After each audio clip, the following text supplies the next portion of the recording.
Hi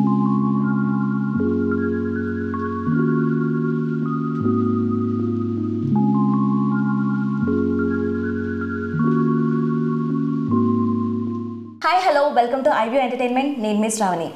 Naik నీ fans waiting ఇక్కడ అన్నట్టే నిజంగానే ఫ్యాన్స్ అందరూ కూడా భీమ్లా నాయక్ మూవీ కోసం ఎంతగానో ఎదురు చూశారు. మొత్తానికి ఆ సినిమా రిలీజ్ అయిపోయి ఇప్పుడు కాసుల వర్షం కురిపిస్తుంది అనుకోండి. ఇంకా పాయింట్కి వచ్చేస్తే పీకే సరసన నటించే అవకాశం దక్కించుకొని ఇక తన నటనని ప్రూవ్ చేసుకొని తనకంటూ ఒక గుర్తింపు సంపాదించుకున్నారు. ఇక ఆయన ఒక నాటకాలు వేయడమే కాకుండా అంటే యాక్టర్, డైరెక్టర్, రైటర్, ఇంకా మార్షల్ ఆర్ట్స్ ఇవే కాకుండా ఆయనకి ఇంకా చాలా ఉన్నాయండి. ఇక ఆయన ఎవరు అనుకుంటున్నారా? ఆయన ఎవరు కాదు, డాక్టర్ ఎంఎస్ చౌదరి గారు ఇప్పుడు మనతో పాటు ఉన్నారు. వారితో మాట్లాడదాం. అసలు ఈ మూవీ ఛాన్స్ ఎలా వచ్చింది అండ్ ఇంకా పీకే గారితో ఈ మూవీ మొత్తం ట్రావెల్ చేశారు కాబట్టి ఆయన గురించి ఏమైనా సీక్రెట్స్ తెలుసుకున్నారా లేదా అని, అలాగే ఆయన నుంచి ఏమైనా నేర్చుకున్నారా అన్నది కూడా ఆయన మాటలో తెలుసుకుందాం. నమస్తే అండి, ఎలా ఉన్నారు? అసలు ఛాన్స్ రావడమే ఒక ఎత్తు అయితే లైక్ ఆ వచ్చిన ఛాన్స్ని యూజ్ చేసుకొని మీ టాలెంట్ని మీరు ప్రూవ్ చేసుకొని మీకంటూ ఒక గుర్తింపు సంపాదించుకున్నారు. మీకు ఎలా అనిపిస్తుంది ఇప్పుడు? అంటే చాలా క్యారెక్టర్స్ చాలా సినిమాలు చేసి ఉన్నాము. ఇంత గొప్ప విక్టరీ యాక్చువల్లీ గబ్బర్ సింగ్ తర్వాత ఇదే. నేను గబ్బర్ సింగ్లో కూడా చేశాను కాబట్టి అంత సినిమా తర్వాత మళ్ళీ ఎన్ని సంవత్సరాలకి నాకు కూడా ఒక పెద్ద హిట్ వచ్చిందనమాట. అది బిఫోర్ చాలా మూవీస్ మీరు చేశారు, అయినప్పటికీ కూడా ఇప్పుడు ఉన్నంత క్రేజ్ రాలేదు. అంటే మీ క్యారెక్టర్ రోల్ని బట్టా లేకపోతే ఎందుకని అంటారు? ఏదైనా అంటే సినిమా హిట్ లెక్క చేశాను. మంచి హిట్ సినిమాల్లో రాజా ది గ్రేట్, తర్వాత వకీల్ సాబు అట్లా చాలా చేశాను హిట్ సినిమాల్లో కూడా. అంత పెద్ద క్యారెక్టర్ కాదు వాటిల్లో. అలాగే పెద్ద క్యారెక్టర్ చేసిన మెయిన్ విలన్గా చేసి ఉన్నాను. కృష్ణవంశీ గారి సినిమా మహాత్మాలో విలన్ చేశాను. నీకు నాకు మహాత్మాలో మెయిన్ విలన్ రోల్ మీది. తర్వాత నీకు నాకు డాక్టర్ తేజ గారి సినిమాలో కూడా విలన్ చేశాను. ఇంకా చాలా సినిమాలు చేశాను నేను. ఏదైనా కూడా ఏంటంటే ఒక ఆర్టిస్ట్కి కానీ ఒక టెక్నీషియన్కి కానీ ఎవరికైనా గుర్తింపు రావాలి అంటే సినిమా హిట్ అవ్వాలి. ఆ సినిమా హిట్ అవుతే అందులో ఉన్న వాళ్ళందరికీ ఒక మంచి అవకాశాలు వస్తాయి. ఈరోజు అది పెద్ద బ్లాక్ బస్టర్ అయింది సినిమా. సో అందరూ కూడా వెరీ హ్యాపీ. అండ్ ఇంకా ఈ మూవీతో మీరైతే ఒక ఇమేజ్ని అయితే తెచ్చేసుకున్నారు. సో ఒక పర్సన్కి ఒక మంచి ఇమేజ్ వచ్చేసింది అంటే ఆటోమేటిక్గా మూవీ ఛాన్సెస్ కూడా పెరిగిపోతాయి. అలాగే ఇప్పుడు మీకు ఏమైనా మూవీ ఛాన్సెస్ అప్కమింగ్ మూవీస్ ఏమున్నాయి? ఫోన్లో వస్తున్నాయి, ఇంకా ఏది కమిట్ అవ్వలేదు కానీ అంటే ఆల్రెడీ నావి ఒక 2-3 సినిమాలు రిలీజింగ్కి ఉన్నాయి చేసినవి. చాలా జట్టి అని ఒక సినిమా తెలుగు తమిళ కలిపి నేనే లీడ్ క్యారెక్టర్ చేశాను అనమాట. అది రిలీజింగ్కి ఉంది. చాలా మంచి సినిమా అది కూడా. అంటే ఇందులో ఎంత పేరు వచ్చిందో ఆర్టిస్ట్ పర్ఫార్మెన్స్కి అందులో కూడా చాలా అద్భుతంగా ఉంటుంది. అందులో ఏ క్యారెక్టర్? అది హీరోయిన్ ఫాదర్ క్యారెక్టర్. బట్ కథ అంతా నా మీద జరిగిద్ది అనమాట. నా పాత్ర చుట్టూ జరిగిద్ది. చాలా పెద్ద క్యారెక్టర్. అంటే త్రోట్ 60 సీన్లు దాకా ఉంటాయి నాకు. అంత మంచి క్యారెక్టర్, ఫైట్లు అన్నీ ఉంటాయి అనమాట. సినిమా కూడా చాలా బాగా వచ్చింది. అది తర్వాత నేను డైరెక్ట్ చేసింది ఆదిగురు అమ్మని. అందులో కూడా లీడ్ క్యారెక్టర్ హీరోనే ఒక రకంగా. అంటే నాకు suitable character, anti hero type అనమాట. అది కూడా పర్ఫార్మెన్స్ ఎక్స్ట్రీమ్గా ఉంటుంది. కాబట్టి ఈ రెండు కూడా కొంచెం దగ్గరలో రిలీజ్ అయిపోతే కొంచెం బాగా పేరు వచ్చేదని ఎక్స్పెక్ట్ చేయొచ్చాము. అంటే మేము కూడా ఏంటంటే భీమ్లా నాయక్ గురించే ఆగాం రిలీజింగ్కి. అంటే మంచి పెద్ద సినిమా, ఇంకా అది దాంతో మనకు కూడా కొంచెం మంచి పేరు వస్తుంది. నెక్స్ట్ చేసుకుంటే అంటే అందులో లీడ్ చేశాను కాబట్టి వాళ్ళు కూడా ప్రొడ్యూసర్స్ వెయిట్ చేశారు. భీమ్లా నాయక్ అయిన తర్వాతే మనం రిలీజ్ చేద్దామని వెయిట్ చేశారు. ఇప్పుడు ప్రయత్నాలు ఏదో చేస్తున్నారు. అండ్ ఇంకా ప్రతి ఒక్కళ్ళు కూడా జస్ట్ మిమ్మల్ని ఎంఎస్ చౌదరి అంటున్నారు అంతే. అసలు మీ పూర్తి పేరేంటి? నా పేరు మధుసూదన్ చౌదరి.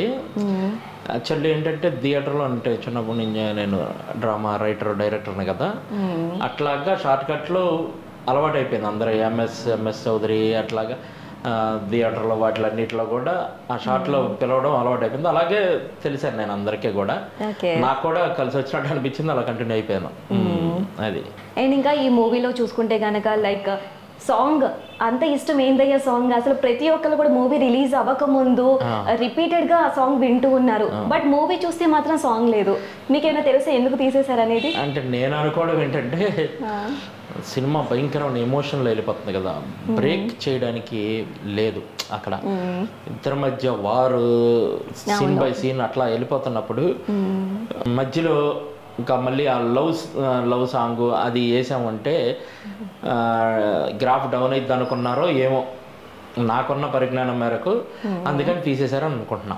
అంటే సాంగ్ వింటుంటేనే లైక్ పవన్ కళ్యాణ్ గారికి నిత్య మీనన్కి మధ్య లవ్ సాంగ్ ఒకటి, అంటే ఆల్రెడీ మేబీ ఇద్దరికి మ్యారీడ్ కాబట్టి ఆ సాంగ్ తీసేశారా, లేకపోతే ఎందుకని ఏమైనా? అంటే లవ్ భార్యాభర్తల మధ్య సాంగే అది మామూలుగా, కానీ అక్కడ సీన్ అంటే ఉన్నవి తక్కువ సీన్లు. విలేజ్లో వాళ్ళకి వాళ్ళిద్దరు కలిసి ఎప్పుడు తిట్టుకునే సీన్లు ఆ టైప్ ఉన్నాయి కదా. ఆ లవ్ సీన్ దగ్గర ఒక చోట పడాలి, అక్కడ ఏంటంటే అప్పటికే ఆ ఎమోషన్ నడుస్తుంది కదా, డౌన్ అయిపోద్దని అనుకుంటున్నారు అనుకుంటా, తర్వాత తీశారు. కాకపోతే ఫ్యాన్స్ అందరు చాలా హర్ట్ అయ్యారు అండి ఆ పాట తీసేసరికి. లైక్ మూవీ చూస్తున్నప్పుడు ఆ సాంగ్ ఎప్పుడు వస్తుంది వెయిట్ చేశారు. వారం తర్వాత కలుపుతారేమో చూద్దాం. కలుపుతారు, మేము ఎక్స్పెక్ట్ చేస్తున్నాం సాంగ్ కలుపుతారని. ఓకే, ఇంకా మీరు ఎక్కడ పుట్టారు, ఏం చదువుకున్నారు అసలు? మొత్తం అన్ని విజయవాడే.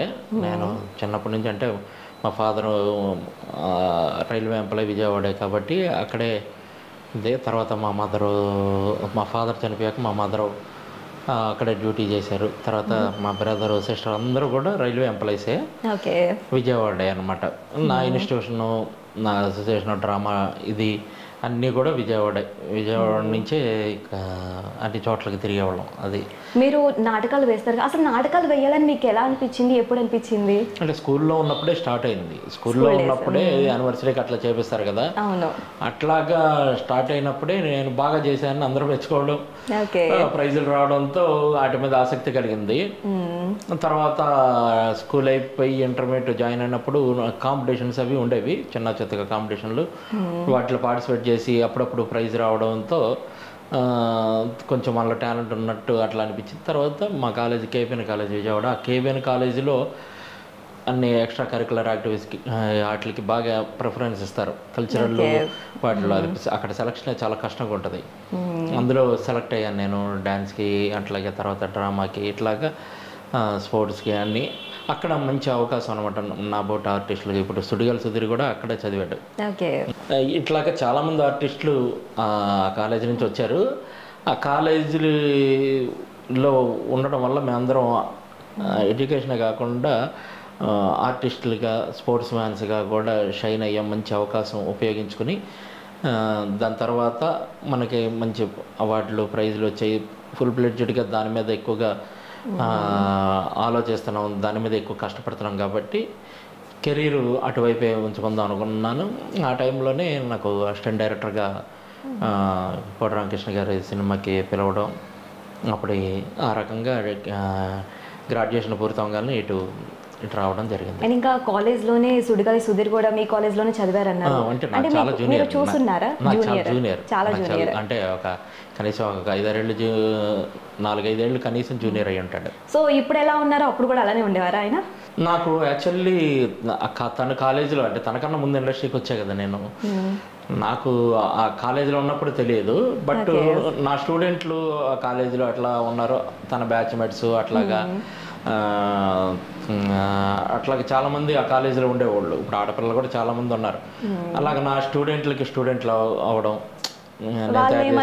అలాగా పనిచేయాలన్నమాట. వాళ్ళు ఏమని చెప్పేవారు, లైక్ అప్పుడు ఎలా ఉన్నాడు ఇప్పుడు కూడా అలానే ఉన్నాడు? ప్రిన్సిపల్ గారు చెప్పాడు, కేబిఎన్ కాలేజీ ప్రిన్సిపల్ గారు సరదాగా ఉండేవాడు ఇదని. ఒకసారి నేను ఆ కాలేజీకి వెళ్ళినప్పుడు ఫోన్ చేసి కూడా సుడిగాలి సుధీర్తో మాట్లాడించారు, బాగా మాట్లాడతాడు అన్న అంట. ఓకే. అండ్ ఇంకా లైక్ ఇప్పుడు పేరెంట్స్ని చూసుకుంటే చాలా వరకు కూడా 24/7 చదువు అని చెప్పి పిల్లల్ని చదువుకి అంకితం చేస్తున్నారు. సో మీరేమంటారు? Like other activities, cultural activities కూడా ఉండాలి, ఓన్లీ స్టడీయే కాదు అంటే మీరేమంటారు? మేము దీని మీదే చాలా సెమినార్స్ కూడా నేను ఇచ్చాను. యాక్చువల్లీ ప్రతి మనిషికి వ్యక్తిత్వ వికాసం కావాలి అంటే కేవలం పర్సనల్ డెవలప్మెంట్ క్లాసులకు వాటికి వీటికి కాదు, ఒక ఆర్ట్ ఫామ్ నేర్చుకుంటే ఆటోమేటిక్గా వాళ్ళకి పర్సనాలిటీ డెవలప్మెంట్ అనేది వస్తుంది. అందులో ముఖ్యంగా ఏంటంటే థియేటర్ డ్రామాస్. ఓకే. డ్రామాలో ఇప్పుడు ఒక 10 క్యారెక్టర్స్ 20 క్యారెక్టర్స్ ఉంటాయి. అంటే 10 మందికి జీవిత చరిత్ర ఆ పాత్రలో ఉంటాయి. ఆ 10 పాత్రల్ని రచయిత చాలా శోధించి క్రియేట్ చేస్తాడు. అంటే ప్రపంచం మొత్తంలో తనకి డిఫరెంట్ క్యారెక్టర్స్ని ఎంచుకుని ఆ క్యారెక్టర్లు డిజైన్ చేస్తాడు. సో రచయిత అనుభవం, ఆ పాత్రల అనుభవం, ఆ కథ అనుభవం, కథా సిచ్యువేషన్లో ఒక డ్రామాలో క్యారెక్టర్లు అంటే ఊరికే ఉండవు. ఒక గొప్ప సంఘటనలు ఎదురవుతాయి కదా ప్రతి పాత్రకి. వాటన్నిటిని అతడు ఎలా జయించాడు, అతడు ఏం చేస్తే విజయం సాధించాడు, ఏం చేస్తే పతనం అయిపోయాడు, ఇవన్నీ కథలో ఉంటాయి కదా. అవి మనం ఇప్పుడు ఒక పెద్దోళ్ళు ఒక 60-70 సంవత్సరాలలో మనకి చెప్తుంటారు, అరే నాయన ఇలా ఉంటే ఇలా ఉండు, ఇలా ఉంటే ఇలా ఉండు అని. ప్రతి మనిషి 60-70 ఏళ్ళలోనే చెప్పాల్సిన అవసరంలా. ఒక నాటకంలో ఏంటంటే అలాంటి అనుభవం అంతా అందులో ఉంటుంది. సో ఒక పెర్ఫార్మెన్స్, ఒక నాటకం నేర్చుకుని పెర్ఫార్మెన్స్ చేశాడంటే ఈ పాత్రలో ఉన్న నాలెడ్జ్ అంతా వాడికి వస్తుంది. ఆ కథలో ఉన్న నాలెడ్జ్ అంతా వస్తుంది, ఆ కథలో ఉన్న మెమొరీ అంతా వీడికి వస్తుంది.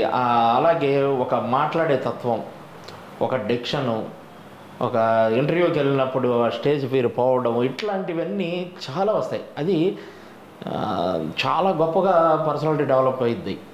అది మేము యూనివర్సిటీలో వాటిల్లో కూడా నేను చెప్పేది. అందుకని 24 గంటలు చదువు చదువు చదువు అనుకుని ప్రపంచం మొత్తంలో గొప్పోళ్ళు అయిన వాళ్ళు చదివించండి ఏమీ లేదు. అన్ని రంగాల్లో ఉన్నవాళ్ళే గొప్పోళ్ళు అయ్యారు. ఎప్పుడైనా కూడా కనీసం ప్రధానమంత్రుల కాడి నుంచి, రాష్ట్రపతుల కాడి నుంచి, ముఖ్యమంత్రుల కాడి నుంచి పెద్ద పెద్ద వాటి వరకు కూడా అలా అయ్యారు. ఇప్పుడు 24 గంటలు చదివిన వాళ్ళు ఒక పక్క, ఇప్పుడు కనీసం ఒక ఐఏఎస్ అవ్వాలన్నా కల్చరల్ ఆర్ట్ ఫామ్ ఇట్లా తెలియకుండా ఐఏఎస్ అయితే ఏముంటుంది? ఇంటర్వ్యూలో ఎంత గొప్ప స్ట్రాంగ్ క్వశ్చన్స్ అడుగుతారు, వాళ్ళు బయటకు వచ్చినా వాటిని ఎలా బేరీస్ చేసుకుంటారు. ఇప్పుడు మరి ఈ ఆర్ట్ ఫామ్ని వాటిని వాళ్ళే డీల్ చేయాలి కదా.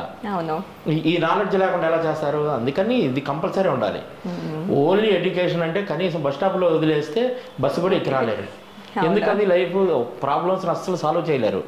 ఎప్పుడన్నా కూడా మనం ఏంటంటే పిల్లోడు సైకిల్ దొక్కుతా కింద పడిపోయాడు, లేకపోతే తప్పటి అడుగులేసి పిల్లోడు పడిపోయాడు. వాడు పడిపోయినప్పుడు టగామని వెళ్ళి లేపేయకూడదు, వాడు లెగాలి, వాడికి లెగాలి. ఓహో నేను ఇలా తొక్కితే నేను ఇలా పడిపోతాను, నేను తప్పటి అడుగులేస్తే నేను కింద పడిపోతాను, నన్ను ఎవరో వచ్చి లేపేస్తారన్న ధైర్యం వచ్చింది అనుకోండి, పడతానే ఉంటాడు. నాకు నేనే లెగాలి అన్న ఇది కలిగినప్పుడు వాడు జాగ్రత్తగా నడుస్తాడు. లైఫ్లో కూడా ఏంటంటే ప్రాబ్లమ్స్ అన్నీ, జీవితంలో సమస్యలు అన్నీ తెలియాలి అంటే ఈ ఆర్ట్ ఫామ్స్ వీటిల్లో ఉండాలి. అసలు నా ఉద్దేశం ఏంటంటే గవర్నమెంట్ స్కూల్స్ చదివితే చాలా మంచిదని నా ఫీలింగ్. ఎందుకంటే వాటిల్లో ఆ స్వేచ్ఛ ఉంటుంది, వాటిలో ఆ స్వేచ్ఛ ఉంటుంది. వాళ్ళు ఏదైనా నేర్చుకోవడానికి నీ ఇష్టం, వాడికి ఒక టైం ఉంటుంది, ఒక టైం తర్వాత హ్యాపీగా వదులుతారు, వాడికి స్వేచ్ఛ. అలాగే సతాయించరు. అట్లాగే గొప్ప టీచర్స్ ఉంటారు గవర్నమెంట్ స్కూల్స్లో కానీ కాలేజెస్లో కానీ. వాటిల్లో చదివిన వాళ్ళు గొప్ప వాళ్ళు అవుతారని నా ఫీలింగ్. ఈ లెక్కన అంటే ఇప్పుడున్న ఎడ్యుకేషన్ సిస్టమ్ కరెక్ట్గా లేదు అంటారా? ఉంటుంది, అంటే పోటీ అయిపోయిందండి ఎడ్యుకేషన్ సిస్టమ్ అంతా. ఎందుకంటే ప్రైవేట్ స్కూల్స్ ఎక్కువైపోయినాయి, గవర్నమెంట్ స్కూల్స్ తక్కువైపోయినాయి. బిజినెస్ అయిపోయింది విద్య. ఆటోమేటిక్గా విద్యా వైద్యం కూడా బిజినెస్ అయిపోయింది. ఒకదాని మీద ఒకటి పోటీలు పడ్డాం. మా స్కూల్లో ఎక్కువ మంది చేరాలి, మా కాలేజీలో ఎక్కువ మంది చేరాలి అంటే ఆటోమేటిక్గా ఏంటంటే వాళ్ళు ఈ ర్యాంకులను లేకపోతే అదనో ఇవి చూపిస్తుంటారు. ఎలాగ వాళ్ళు అట్రాక్ట్ చేస్తారంటే మా దగ్గర 100 మంది 100 ర్యాంకులు కొట్టారు, అది కొట్టారు, ఇది కొట్టారని చూపిస్తారు. అలా రావాలంటే ఏం చేయాలి? మనిషిని అస్సలు నిరంతరం పిండేసి చేయాలి. అప్పుడు వీడు మానసికంగా ఎంత వీక్ అవుతున్నాడో వాళ్ళు గమనించరు తల్లిదండ్రులు కూడా. వాళ్ళకి ఏంటంటే ఎంతసేపు ఫస్ట్ ర్యాంక్ వచ్చింది పేపర్లో, అబ్బా నా కొడుకు ఫస్ట్ ర్యాంక్ అని వీడు గర్వంగా చెప్పుకోవడం కోసం వాడిని బలి చేస్తున్నారు తప్పితే వాడు హ్యాపీగా ఉన్నాడా, ఆనందంగా ఉన్నాడా, చక్కగా వెళ్ళి స్కూల్కి వెళ్తున్నాడు అంటే ఒక జైలుకి వెళ్ళినట్టుగా ఫీల్ అవ్వకుండా ఉన్నాడా, అది చూసినప్పుడు గొప్ప తల్లిదండ్రులు. అది చిన్న వేలో కూడా చాలా మంచిగా చెప్పారు అసలు. ఎందుకంటే ఇప్పుడు ఆల్మోస్ట్ చాలా మంది లైక్ లాస్ట్ ర్యాంక్ వచ్చింది, స్కోర్ సరిగా రాలేదని సూసైడ్ ఎక్కువ చేసుకుంటున్నారు స్టూడెంట్స్. సో వాళ్ళందరికీ కూడా మీ ఈ ఇంటర్వ్యూ ద్వారా వాళ్ళందరికీ కూడా తెలుస్తుంది ఇది. ఓకే. అండ్ ఇంకా మీరు నాటకాలు వేశారు, అంటే ఒకప్పుడు నాటకాలంటే మన తాతలు ముత్తాతలు వీళ్ళందరూ కూడా నాటకాలు అంటే ఓకే, వాళ్ళకు ఒక ఐడియా ఉంటుంది. ఇప్పుడు జనరేషన్, ఇప్పుడున్న సొసైటీకి నాటకాలు అంటే ఓ నాటకాలా, అవును అప్పుడు ఎప్పుడో ఉండేవి అనేవాళ్ళు. అండ్ ఇంకా ఇప్పుడు నాటకాలు కూడా లైక్ నేషనల్ వైడ్ గా కూడా ప్లే చేస్తున్నారు అంటే కొంచెం షాకింగ్ గానే ఉంది. షాకింగ్ కాదు అసలు, మీరు ఆ క్వశ్చన్ అడిగితే నాకు షాకింగ్ ఉంది. కారణం ఏంటంటే ఆంధ్రప్రదేశ్లోనే నాటకాలు ఆడే టీములు కనీసం 800-900 టీంలు ఉన్నాయి. నాలాంటి టీములు ఒక 800-900 టీమ్స్ ఉన్నాయి. అలాగే ఇప్పుడు నేను యూనివర్సిటీలకి వాటికి ట్రైన్ అప్ చేస్తుంటాను. కాంపిటీషన్లో పార్టిసిపేట్ చేయాలంటే ఒక 30 మందిని తీసుకుంటా. ఆ 30 మందికి కనీసం 1500 మంది 2000 మంది కాంపిటీషన్కి వస్తారు సెలక్షన్కి యూనివర్సిటీల్లో. వాటిలో నుంచి అలాగే యూనివర్సిటీ ఇంటర్ కాలేజ్ కాంపిటీషన్ అంటే కనీసం ఒక 50 టీములు ఏమో వస్తాయి. వాటిలో నుంచి ఫస్ట్ ప్లేస్ వచ్చిన దాన్ని తర్వాత అట్లా పంపిస్తారు. అట్లాగే వెళ్ళిన చోటల్లా విపరీతంగా ఉంది, విపరీతంగా థియేటర్ ఆర్ట్స్ ఇవన్నీ బాగా డెవలప్ అయ్యే ఉంది. మామూలుగా ఏంటంటే ఈ సిటీ లైఫ్లో అట్లా అయిన వాళ్ళు డ్రామాస్ జరగాలని అనుకుంటారు. ఇప్పుడు రవీంద్ర భారతికి వెళ్ళండి, ఎవ్రీడే ఏదో ఒకటి ఉంటుంది. కాకపోతే మన చుట్టూ మన ఫ్రెండ్స్ వాళ్ళు ఎవరు ఉన్నారో అదే ప్రపంచం అనుకుంటాం. ఈరోజు సెల్ ఫోన్ వచ్చాక ఇదే ప్రపంచం అనుకుంటున్నాం. కానీ ఆర్ట్ ఫామ్స్ దాని పని అది. దాన్ని నాటకం అనేది తల్లి గర్భసంచి లాంటిది. దాన్ని ఎవరు ఏం చేయలేరు. అక్కడి నుంచి పుట్టినవే ఇవన్నీ. ఈ కొన్ని వందల సంవత్సరాల నుంచి నాటకం ఉంటానే ఉంది. దాని రకరకాల కళారూపాలు వచ్చి అన్నీ పోయినాయి. కానీ దీన్ని ఏమీ చేయలేదు. సినిమా ఏం చేయలేదు, టీవీ ఏం చేయలేదు, యూట్యూబ్ ఏం చేయలేదు, ఏమీ చేయలేదు. ఎందుకంటే అది రియలిస్టిక్ పెర్ఫార్మెన్స్, కళ్ళ ముందు జరిగే ఇది, మాయలు మంత్రాలు ఏదో గ్రాఫిక్స్ లేకుండా ఒరిజినల్ టాలెంట్తో జరిగే ఆర్ట్ ఫామ్ అది. దాన్ని ఎవడైనా కూడా వర్తున్నాడు, ఎవడైనా దాన్ని ఇష్టపడతాడు. డైరెక్ట్గా ఒక సినిమా వెళ్ళాము, యావరేజ్ బిలో యావరేజ్ సినిమాకి వెళ్ళాము, 200-300 రూపాయల టికెట్ పెట్టుకుని వెళ్ళాము. సినిమా బాగాలేదు, కూర్చుంటారా? కూర్చోరు. పోతా పోయిన 300 అని చెప్పి బయటకు వచ్చేస్తారు, అవునా? కానీ నాటకం చూడడానికి వెళ్తే అది 2.5 గంటలు ఉండొచ్చు, 3 గంటలు ఉండొచ్చు, 5-6 గంటలు ఉండేవి కూడా ఉంటాయి. మీరు బయటికి రాలేరు యావరేజ్ నాటకం అయినా కూడా. ఎందుకంటే ఒక వండర్ మీరు చూస్తుంటారు స్టేజ్ మీద. ఒక స్టోరీయే కాదు, ఒక ఆర్టిస్టులు మన కళ్ళ ముందు పెర్ఫార్మెన్స్, ఒరిజినల్గా పెర్ఫార్మెన్స్ చేస్తుంటారు. మ్యూజిక్, అద్భుతమైన మ్యూజిక్ వస్తూ ఉంటుంది, రకరకాల ఈ విన్యాసాలు ఇవి జరుగుతూ ఉంటాయి. ఎంత కష్టపడ్డారు, ఎంత ఇది ఈ ప్రపంచం నుంచి వేరే ప్రపంచంలోకి తీసుకెళ్తారు. అది సినిమా చూస్తుంటే మీకు ఎన్ని సినిమాలు చూసినా కూడా, అవతారం లాంటి సినిమాలు చూసారనుకో, ఎంత గ్రాఫిక్సే కదా అంటాం. అంత వంటలు చేసినా ఏముందిలే ఇది గ్రాఫిక్సే కదా. కానీ అలాంటి మాయనే ఉండవు కదా. అప్పుడు అబ్బా ఎంత బాగా చేశాడు ఆర్టిస్ట్, అబ్బా ఎంత బాగుంది కదా, బా ఎంత బాగున్నాయి డైలాగ్స్, ఎంత చక్కగా ఉన్నాయి, ఎక్కడ ఒక్క చెడు మాట లేదు, ఒక ఏమీ లేదు, మన ఒక్క మాట నొప్పించలేదు, గౌరవంగా ఉన్నారు, మనం వెళ్ళి పలకరించినా చక్కగా పలుకుతున్నారు, పెద్ద స్టార్స్ అన్న బిల్డప్ లేదు. ఇవన్నీ ఒక వండర్ చూస్తారు అక్కడ థియేటర్కి. అది ఉంది. అందుకని పెద్ద పెద్దోళ్ళు, ఎంజీఆర్, వీళ్ళందరూ నాటకాల నుంచి వచ్చిన వాళ్ళు, ఎన్టీ రామారావు గారు, అందరూ కూడా ఈరోజు కూడా అందరూ డైరెక్టర్లు అందరూ కూడా థియేటర్ ఆర్టిస్టులే కావాలంటున్నారు. థియేటర్ ఆర్టిస్టులు అయితేనే బాగా చేస్తారని మంచి మంచి వంటలు. ఇప్పుడు నన్ను ఈరోజు ఆ పాత్ర చూసి నేను గతంలో చేసిన సినిమాలు చూసేవాళ్ళ. ఇదేంటంటే ఒక థియేటర్ ఆర్టిస్ట్ చేస్తేనే అది బాగా చేయగలుగుతారని వాళ్ళు అనుకుని వెంటనే నేను హీరో గారికి గుర్తు రావడం, నా పేరు ఆయన సూచించడం, ఆయన సూచించడం, అప్పటికే త్రివిక్రమ్ గారికి పరిచయం చేశారు. ఆయన కూడా అవును సార్ అతనే కరెక్ట్ అని చెప్పి నన్ను పిలవడం, ఆ క్యారెక్టర్ చేయించారు. ఈరోజు అందరూ జనాలందరూ కూడా అద్భుతంగా ఉంది అని మీ బోటి మీడియా వాళ్ళు కూడా బాగా మెచ్చుకుంటున్నారంటే అది ఆ నాలెడ్జ్ వాళ్ళకు కూడా ఉంది. ఇది గ్యారంటీ థియేటర్ అవుట్ చేస్తేనే బాగుంటుంది ఈ క్యారెక్టర్ అని ఆ నాలెడ్జ్ వాళ్ళకు ఉండడం వల్ల మనం పెట్టుకున్నారు. సినిమా ఈరోజు సక్సెస్లో ఒక నాటకాలు కూడా భాగస్వామ్యం ఉన్నందుకు అది హ్యాపీగా అనిపించింది. ఓకే, సో మా ఆడియన్స్ అందరి కోసం నాటకాలలో మీకు నచ్చిన డైలాగ్ ఒకటి. యాక్చువల్లీ దాదాపు నాటికల్లో చాలా రకాలు ఉంటాయి. నాటకం, ప్రహసనం ఇట్లాగా. అలాంటివి దాదాపు 80 పైన రాశాను. కానీ తొలినాళ్లలో అంటే కాలేజీలో వాటిల్లో నేను ఒక తపస్సు అని ఒక నాటిక చేశాను. అది బాగా ఆ విలన్ క్యారెక్టర్ నాకు బాగా మంచి పేరు తెచ్చింది. అందులో ఒక డైలాగ్ కొద్దిగా మొక్క చెప్తాను. ఎట్టెట్ట అట్ట సెలేసినట్టు పడుకుతుండావే నాను శివంగిని గుర్తు అట్లా సరే కానీ కాటే నువ్వు కోటాలగాడు లగ్గం చేసుకుంటా ఉండారట. అది విని కొంతమంది ముట్టినాయాలు గోల చేస్తా ఉండారట. పిరిగినాయాల బామ్మరిది తెగ భయపడిపోనాడు. నిన్న సాయంకాలం నా ఇంటికి వచ్చి ఇద్దో మామ ఇట్టకుండా అది పరిస్థితి, నువ్వు వచ్చి కాసిన రోజులు నా ఇంట్లో ఉంటే కాటం మీద కన్నీసిన్నాయాలంతా తోకముడుతారని చెప్తే ఇట్ట వచ్చినాకటే మొత్తానికి భలే ప్లాన్ వేసినావే. ఏందా అమ్మ తెక్కనా కొడుకు ఆ కోటాలు గాడిని చేసుకుంటే నీ ఇష్టం వచ్చినోడితో ఏరయ్యారంగా తిరగచ్చు అన్న అన్న దీని అమ్మ అబ్బ లేకుండా అదే పిలుపు. అన్న అంటే అనుమానమే రాదు. అట్టనే పిలువు. ఏదే సెల్లా మళ్ళీ సెల్లా ఎట్టాగే సెల్లి? నువ్వేమన్నా మా అమ్మ కడుపు నుంచి దూకేసినావా లేకుంటే మా అయ్య ఉన్న మీ అమ్మ నుంచి చేసుకున్నాడు? ఎట్టాగే సెల్లి ఏదో చుట్టుపక్కల వాళ్ళు సూపులు కొరుకు తింటున్నాయి కదా అన్న సెల్లి అనుకున్నాం. ఆవల్ రైట్. ఈ అమ్మ 16 ఏళ్ళ వయసులో 16 లోకాలు చూపుతున్నావు. నిన్నట్టా కనుకుంటానే సెల్లని. ఏ కాటే నువ్వు కనుక మర్యాదగా నాకు లొంగకపోతే ఈ కత్తితో కోటాల కన్నీ పొడిసి చంపేస్తా. అమ్మతోడు చంపేస్తా. ఓ మై గాడ్, నిజంగా చాలా బాగుందండి. థియేటర్ ఆర్టిస్టే కావాలి అని అంటున్నారు అందరూ. అంటే లైక్ ఎందుకో అనుకున్నాను, బట్ సింగిల్ టేక్లో చెప్పేస్తున్నారు. ఎందుకంటే ఇప్పుడు మాక్సిమం అందరు కూడా ఎక్కువ టెక్స్ట్ తీసుకుంటూ అక్కడే టైం వేస్ట్ అవుతుంది. థియేటర్ ఆర్టిస్ట్గా అలవాటు ఉంటుంది కాబట్టి చెప్తారు. ఓకే, కానీ నిజంగా చాలా బాగుంది. సినిమాలో చూసుకుంటే లైక్ 10 years బ్యాక్ స్టోరీ నడుస్తుంది. అండ్ ఈవెన్ మూవీ ఎండింగ్ వరకు కూడా లైక్ మీరు సేమ్ ఏజ్గా ఉన్నారు. అలా యంగ్గా ఎలా క్యారీ చేశారు? దానికి తగ్గ జాగ్రత్తలు వాళ్ళు తీసుకున్నారు. వాళ్ళు అంటే యంగ్ మీన్స్ ఒక 10 ఏళ్ల క్రితం కొంచెం బ్లాక్ హెయిర్, దానికి చాలా జాగ్రత్త తీసుకున్నారు.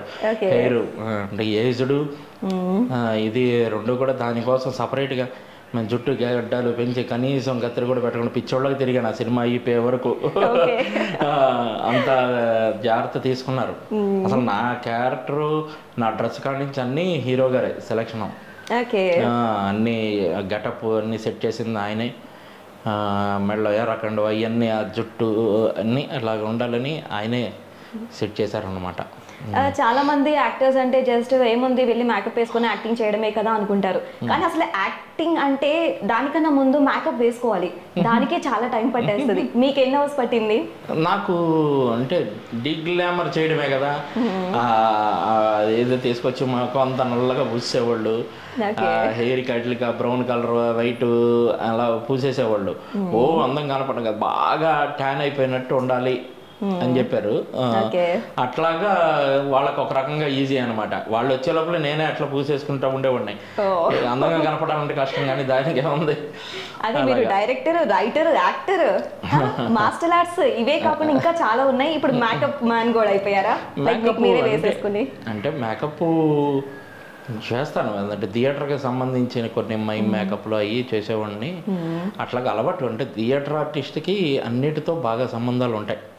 ప్రతిదీ అక్కడ మేమే చేసుకోవాలి కాబట్టి, పైగా నాది ఇన్స్టిట్యూషన్ లాంటిది కాబట్టి వాటిలో అన్ని రకాల అలవాటు ఉంటాయి. అండ్ ఇంకా మేము ఎంక్వైరీ చేసాము, మీ ఇన్స్టిట్యూట్లో ఉన్న స్టూడెంట్స్ అందరూ కూడా లైక్ మీరే షెల్టర్ ఇచ్చి ఫుడ్ పెట్టి అండ్ ఈవెన్ సండేస్ వస్తే మార్నింగ్ మీరే ఫుడ్ తయారు చేసి మరీ పెడతారని చెప్పి. ఇంత దయాగుణం అసలు ఎక్కడి నుంచి వచ్చింది? దయాగుణం లేదంటే గురు శిష్యుల బంధం అని ఏంటంటే తండ్రి కొడుకుల బంధం కంటే ఎక్కువ ఉంటుంది. ఆటోమేటిక్గా ఆ ఎఫెక్షన్ ఉంటుంది ఎవరికైనా కూడా. అంతే తప్పితే ఏం లేదు. అంటే నా జీవితం అంతా చూసుకుంటే ఏంటంటే నా స్టూడెంట్లతో గడిపింది నేను ఎక్కువ. సో ఏంటంటే అలాగ అంత బాండింగ్ ఉంటుంది. కాబట్టి ఎక్కడికి వెళ్ళినా అంటే ఇప్పుడు సినిమాలకి వాళ్ళు వచ్చి విజయవాడ నుంచో చుట్టుపక్కల ఊర్ల నుంచో వచ్చి హైదరాబాద్ వచ్చి ట్రై చేసుకునే టైంలో రూము అనేది, షెల్టర్ అనేది చాలా కష్టం ప్రతి ఒక్కరికి. రెగ్యులర్గా ఒక నెల రోజులు షూటింగ్ ఉందనుకోండి, వాడు రూమ్ తీసుకుని ఉంటాడు. అదే అప్పుడు ఒక 3 days 4 days 5 days అట్లాగా క్యారెక్టర్ వస్తుంది. వాడు రావాలంటే హోటల్లో తీసుకుని ఉండలేడు, సినిమా వాళ్ళు ఎవరు. మరి వచ్చి ట్రై చేసుకోవాలంటే అట్లాగా ఎవరో ఒకళ్ళు ఉండాలి. అది నేను ఏంటంటే కష్టమైన నష్టం నా స్టూడెంట్లు నా వాళ్ళే కాబట్టి నా దగ్గరికి వస్తారు, వచ్చి షూటింగ్ చేసుకుంటారు, వెళ్ళిపోతుంటారు. అట్లా జరుగుతూ ఉంటుంది. వాళ్ళ ఇద్దనే నేను ఫ్యామిలీ విజయవాడ పెట్టారనమాట. అంటే నా ఫ్యామిలీ అంతా ఇక్కడ ఉంటే వీళ్ళు రావడం కష్టమైద్ది, పాపం వీళ్ళకి ఇబ్బంది అయింది. కొన్నాళ్ళు బాగా మనం కాస్త బాగా ఎస్టాబ్లిష్ అయిపోయాక అవసరమైతే సపరేట్గా తీసుకోవచ్చు వాళ్ళ కోసం, అలా చేయొచ్చు. ప్రస్తుతం ఉన్న దాంట్లో సర్దుకుంటున్నాం. ఓకే. మరి ఇంతమందికి ఫుడ్ ఇవన్నీ ప్రొవైడ్ చేయాలంటే ఇన్కమ్ సోర్స్ ఉండాలి, మరి ఏం చేస్తున్నారు దానికి? నాకు వచ్చిందే తిన్నాం అంతే, ఏం లేదు. ఇప్పుడు నాకు ఏదో ఒకటి చేస్తుంటాను కదా, వచ్చిన దాన్నే సర్దుకుంటాం. వాళ్ళకేమో బ్రహ్మ ఇది ఏం పెట్టడం, పచ్చిపక్ష ప్రమాణాలు ఏం పెట్టాం, ఉన్న దాంట్లోనే సర్దుకొని తింటూ ఉంటాం. అది అవసరమైతే పచ్చడితో అయినా తింటాము, ఏదైనా కానీ. కాకపోతే ఒక ముద్ద అనేది తింటాము అందరం, అంతేగాని ఓ ఇదైనా కాదు. ఎవరి దగ్గర ఉంటే వాళ్ళు ఖర్చు పెట్టుకుని చేస్తూ ఉంటాం. అండ్ ఇంకా ఈ సినిమాలో చూసుకుంటే రానా గారితో మురళీ శర్మ గారు అంటారు, లైక్ స్టోరీ గురించి ఎవరు చెప్పరు, కుక్కిలి దేవర గురించి నువ్వు ఎవరిని అడిగినా కానీ ఎవరు చెప్పరు అంటారు. బట్ రానా గారి కార్ రిపేర్ వచ్చేసి మీ పక్కన కూర్చోగానే మీరు ఇలా స్టోరీ స్టార్ట్ చేసేస్తారు. అవును, మరి ఎవరు చెప్పరు అని ఎవరు చెప్పరు అంటారు. వాడికి తెలుసు, నన్నే చూపిస్తాడు. అదే మిమ్మల్ని చూపిస్తారు. ఈ కొక్కిలి దేవర గురించి వాడికి తెలుసు అని చెప్పి నన్ను చూపిస్తారు అనమాట. అందుకని తను అడుగుతాడు అక్కడ చెట్టు కింద ఉన్నప్పుడు, అంత ఏం లేదు కదా ఊరికే బిల్డప్ ఇస్తున్నాడు అన్నట్టు అడిగితే అప్పుడు చెప్తాను. అది ఓకే. అండ్ ఇంకా మీ గురు శిష్యుల బంధం వచ్చేసరికి చాలా స్ట్రాంగ్గా ఉంది. సో మీ స్టూడెంట్స్ అందరి నుంచి రెస్పాన్స్ ఎలా ఉంటుంది? బాగుంటుందండి. అంటే నేను వాళ్ళని ఎంత ప్రేమిస్తానో వాళ్ళు నన్ను అంతే ప్రేమిస్తారు. ఏదైనా కూడా వాళ్ళ కుటుంబ పెద్దగా నాకు గౌరవం ఇస్తారు, అది ప్రాబ్లం లేదు. అండ్ ఇంకా పీకే గారు వినయం విధేయత అంటే పీకే గారిని చెప్తారు. సో అలాగే ఇప్పుడు మీకు కూడా వినయం విధేయతకి మీకు కూడా ఆ నేమ్ పడిపోయింది, ఏమంటారు దానికి? ప్రేమగా స్టూడెంట్స్ అంటారు. ఏదైనా కూడా ఏంటంటే ఇక్కడ మనకి తలకి అహంకారం ఉండకూడదు. అహంకారం ఉంటే ఎంతటోడైనా పతనం అయిపోతాడు. అది చరిత్ర రుజువు చేసింది. దుర్యోధనుడు లాంటి వాడు, రావణాసుడు లాంటి వాళ్ళే పోయారు. ఎంత విద్వత్ ఉన్నా అణిగిమణిగి ఉన్నోళ్ళే ఇప్పటికైనా ఇదవుతారు. అది తెలుసుకున్నాడు ఎవడైనా అహంకారాన్ని ప్రదర్శించడు. మనకి ఏముందని అహంకారం లేకపోతే ఇది ప్రదర్శిస్తాం. నలుగురితో మంచిగా ఉన్నాం అనుకోండి, కష్టం వచ్చినా నష్టం వచ్చినా నలుగురు తోడుంటారు. అట్లాగా ప్రయత్నం చేయడం. అన్ని వేళ అన్ని సందర్భాల్లో అందరి దృష్టిలోనే మంచి అవ్వలేము, అందరి దృష్టిలోనే మంచి అవ్వలేము. అట్లాగా సాధ్యమైనంత వరకు ఎంతమందికి మనం మంచిగా ఉన్నాం అన్నది ముఖ్యం. అండ్ ఇంకా మీరు ఇప్పటి వరకు పీకే గారితో ఒక 4 మూవీస్ చేసి ఉంటారు. పీకే గారితో ఇది ఫోర్త్ మూవీ ఇది. సో అంటే ఆయన నుంచి సమ్ సీక్రెట్, పీకే గారి గురించి సీక్రెట్ ఏమైనా తెలుసుకున్నారా మీరు? అంటే ఆఫ్ కోర్స్ అందరికీ పీకే గారి గురించి తెలుసు, ఆయన ఏంటి, ఆయన ఇండస్ట్రీలో ఎలా ఉంటారు, పొలిటీషియన్గా ఎలా చేస్తున్నారు ఏంటి అన్నీ తెలుసు. బట్ తెలియని సీక్రెట్ ఏమైనా మీరు తెలుసుకున్నారా? అదే అత్యున్నతమైన వ్యక్తిత్వం కలిగిన మనిషి అని నేను తెలుసుకున్నాను. నేను తెలుసుకున్నంతగా ఎవడో తెలుసుకున్నాడు.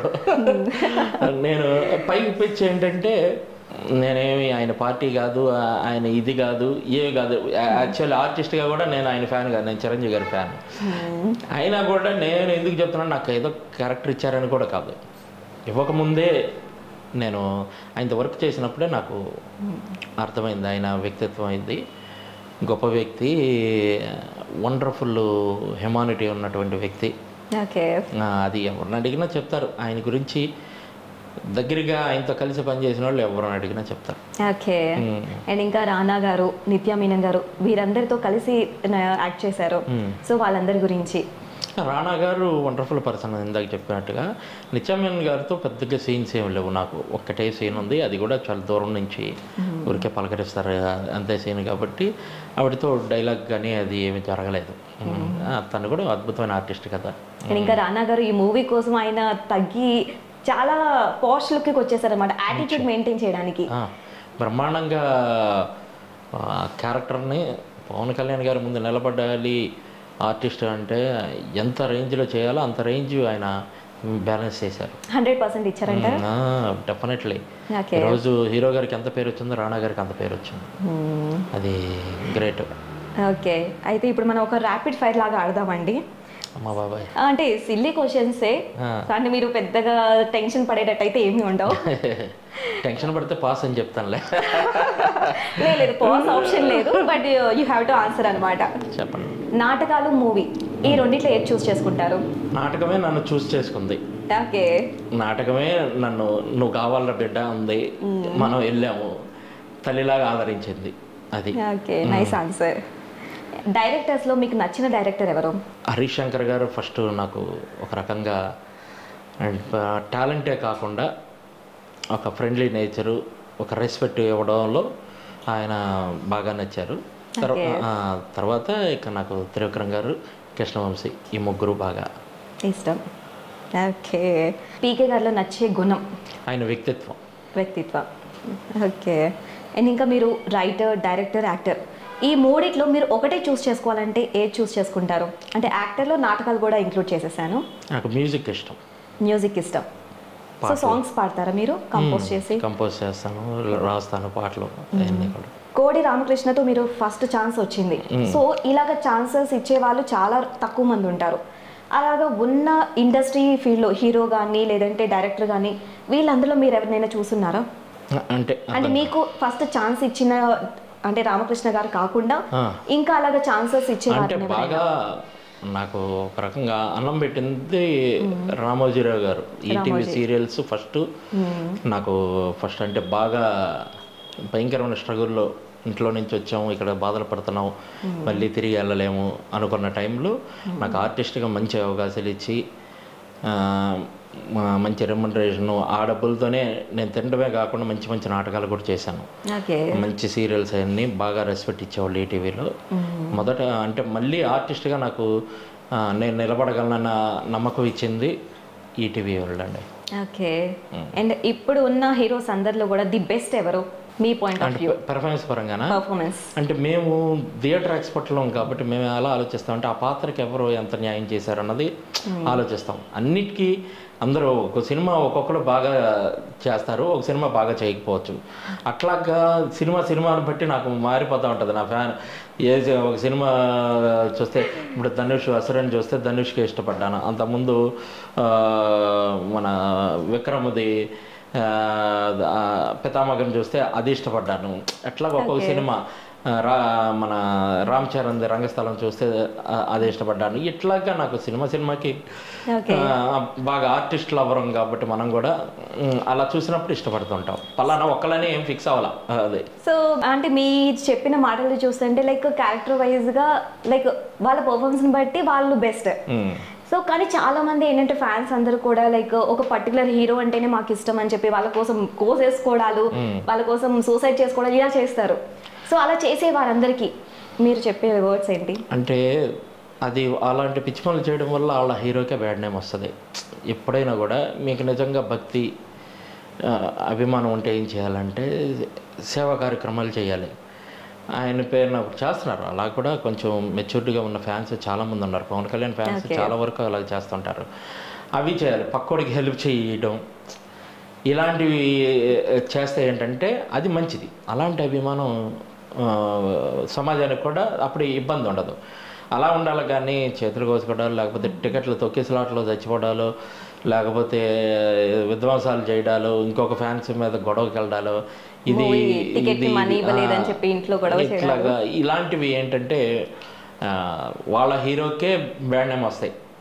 కాబట్టి వాళ్ళు కూడా చెప్పేది అది, నేను చెప్పేది కాదు. ఎవరైతే హీరోలు ఉన్నారో దయచేసి నా ఫ్యాన్స్ బాగా మంచిగా ఉండాలని వాళ్ళు చెప్తుంటారు.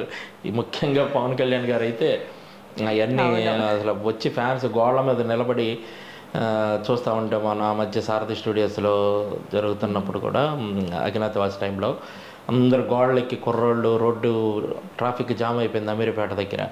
విపరీతంగా క్రౌడ్ వచ్చేసి ఒక బండి కూడా కదలట్లా, అంత ఇదైపోయి గోడలు ఎక్కుతుంటే పడిపోతారని ఆయనకి భయం వేసి వాళ్ళు పొద్దున్నుంచి సాయంత్రం వరకు నుంచి ఉన్నారనమాట. వాళ్ళకి అప్పుడప్పుడు వెళ్ళి ఏమైనా వాటర్ బాటిల్ ఇచ్చి వచ్చాం పలకరించి. పడిపోతారమ్మా దిగండి అని బతిమలాడేవాడు.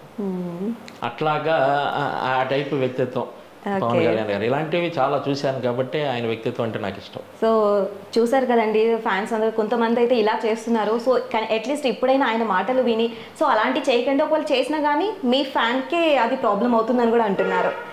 సో మీరు రాసిన సాంగ్స్లో ఏదైనా ఒక సాంగ్. ఎన్ని కలలు కన్నావు మడిసి ఎందరిని ముంచావు ఆదమరిసి, ఎన్ని వలలు విసిరావు ఒళ్ళు విడిసి,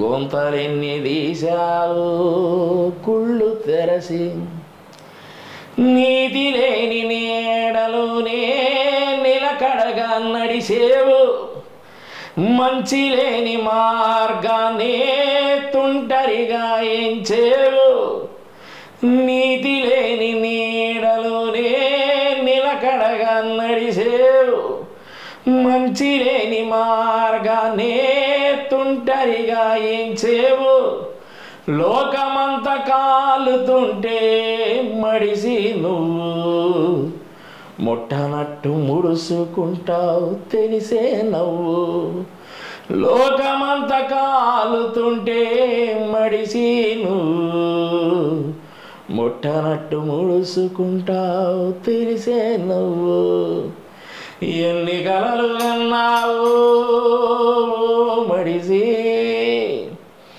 ఎందరిని ముంచావు ఆదమరిసి.